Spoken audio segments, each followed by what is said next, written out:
Hey there folks, and welcome back to the Nintendo Wiretap. My name is Amiibo Jason, and we are indeed back after our long Christmas vacation. It was nice having some time off, but it looks like we finally have some good Nintendo news to cover, so without further ado, let's take a look.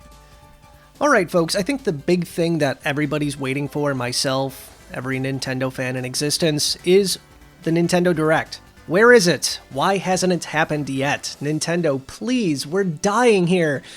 But we do have a small piece of Nintendo news here that might be true and might not be. Just keep in mind, take this news with a grain of salt. Now, according to the publications, the DigiTimes, they are essentially claiming that a Nintendo Switch Pro is going to be out sooner than you would imagine. In fact, they're saying it's going to be out sometime about the halfway point of 2020, with production starting as soon as Q1 of 2020, so right about now. Now, the DigiTimes is saying that they are getting this information from the related upstream supply upchain, which is industry jargon for people who are essentially supplying the parts for this thing. And if this is true, this would mean a new Switch model would begin production at the end of March in preparation for a launch sometime in the middle of the year. Also, according to DigiTimes, they are essentially saying that this thing is going to be ditching the plastic and having something that's going to be in a magnesium alloy body. And on top of that, it's going to have a better CPU, which makes sense. If it's a Switch Pro, it better have a better CPU. I mean, that's kind of the point.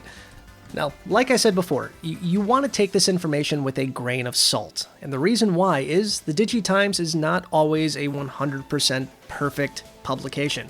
They have, I'd say, a so-so track record when it comes to reporting on Nintendo news, but this rumor is probably the closest thing we have right now to confirmation that this thing is in development. So if it is true, we should get confirmation that this thing is coming from Nintendo, I would say pretty soon. If it's coming out sometime mid this year, I would imagine we would hear about it before E3, but I would say E3 at the absolute latest. But there you go, a potential Nintendo Switch Pro. Now, what do you guys think about this? I am 100% on the team of the Pro. I like the idea that Nintendo could potentially come out with games that are just, number one, better looking, and number two, perform better. I mean, wouldn't it be great if we can get ports of games from the PS4 and the Xbox One that didn't have to have the sacrifices that we've seen with games like Doom and Hellblade? I mean, I would absolutely love that, so here's hoping that this rumor pans out. But let me know your thoughts on this one in the comments down below. Alright folks, that's going to wrap up tonight's episode of the Nintendo Wiretap. I'll see you soon with yet another episode, but as always, until then, stay wired in. Bye guys.